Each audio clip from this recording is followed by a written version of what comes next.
Hey, this is Josh from The Verge, and we're taking a look at the Nexus 4, the new flagship Android phone made by LG for Google, which is being sold unlocked in the Google Play Store.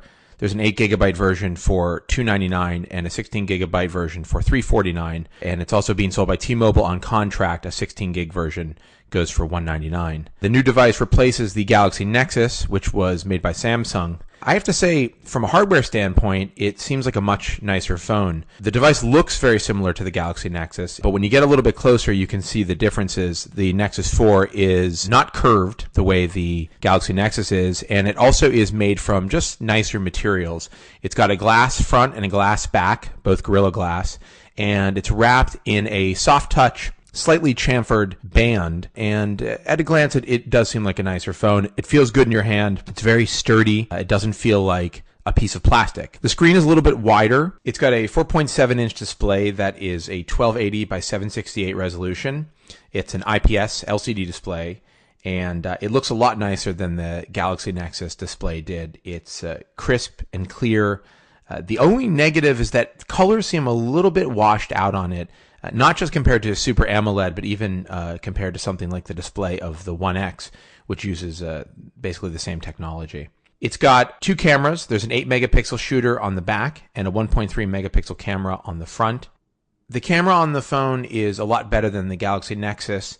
It takes nicer photos, and it takes better photos in low light, which is really important. It's not the best camera on a phone, that's for sure, but it definitely gets the job done much better than the previous version. Inside, it's got a Snapdragon CPU, the S4 Pro, which is clocked to 1.5 gigahertz. Google reps that I spoke with said that it's the fastest phone on the planet, whatever that means. There's 2 gigs of RAM inside, and it also has NFC and Wi-Fi and Bluetooth. Interestingly, it has wireless charging built into it. There's an accessory that Google is selling called the wireless charging orb, and the Nexus 4 can just be placed on it and will charge. The battery inside is a 2100 milliamp lithium battery. It can't be removed, but I have to say battery life was definitely better on this device than on the Galaxy Nexus. As I said, the back of the phone is glass, and of course glass does tend to break, and I accidentally knocked the review device that I was using off of my kitchen table onto the floor beneath it, and it did crack the back of the phone. There's a small hairline crack from the camera out to the edge of the device. You can't really feel it, but it's there, and I think when I was at Google, Andy Rubin had a phone which had a cracked back as well. So that's definitely going to be something we're hearing about with this device, and it's kind of a negative. It's a nice looking phone. The design is not a big departure from the last Nexus device, but it definitely seems like a more expensive product. There's some nice attention to detail here as well. For instance, on the back of the phone, there's an almost holographic stipple pattern that you can't see in most light, but once in a while it gets picked up, and it's kind of cool looking. From a spec standpoint, however, I think the most notable thing about this device is that there is no LTE version. Now, that's not a very big deal if you live outside of America, but if you're in the US, where LTE is quite widespread now, it's kind of shocking. Now, in some areas, HSPA Plus is actually quite fast. There are some T-Mobile spots where you can get very fast download speeds, almost equivalent to LTE. But for me, during most of my testing, I was actually testing on AT&T. The fastest I saw was about 5 Mbps down on AT&T's HSPA network, whereas on a Galaxy S3 on their LTE network, I was getting 25 or 30 down, which is quite staggering and quite a staggering difference.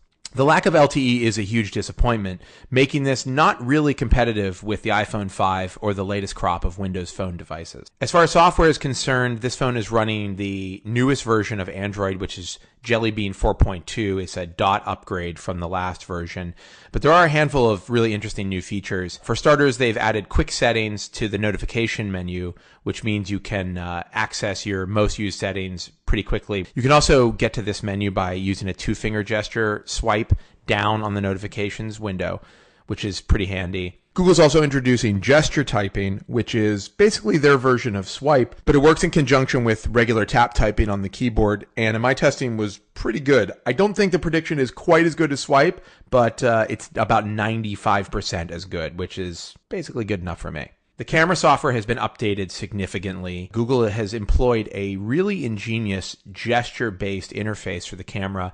It's meant to work with just thumb input, and it allows you to get to pretty much all of the settings for the camera with just a gesture of a single finger. In practice, it works really well. I was able to switch between settings quickly, and it just makes sense. It's actually surprising that it's taken someone this long to come up with an interface like this. There's some other camera updates. It now has HDR mode, and most interestingly, Google has introduced Photosphere, which basically lets you take street view photos anywhere that you are. So you can do a 360-degree shot of anything, and it is pretty fascinating. Google says the files are standard JPEGs with some additional metadata, and that at some point you'll be able to tag Google Maps with your photos and include those photos in Google Maps.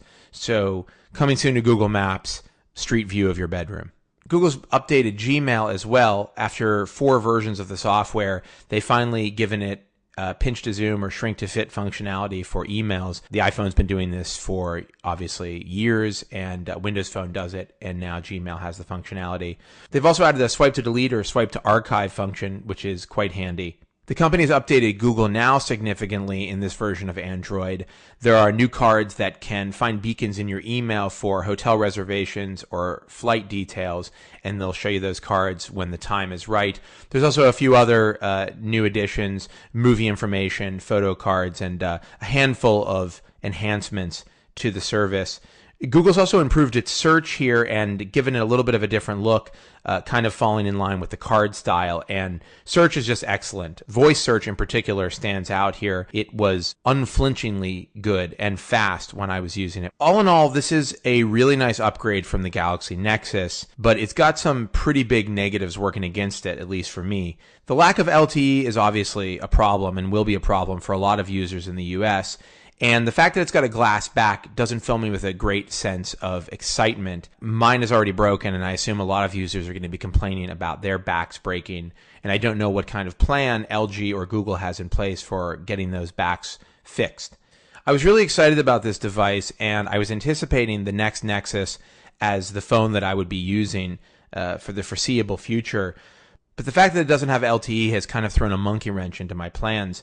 If you live in the US and you're happy with HSPA Plus on T-Mobile or AT&T, then this is a great phone. And if you want the best version of Android you can get, this is the phone you should get. If you live in Europe, your situation may be similar, and again, it's an excellent phone to buy. But if you're looking for an LTE device here in America, you're going to have to look elsewhere.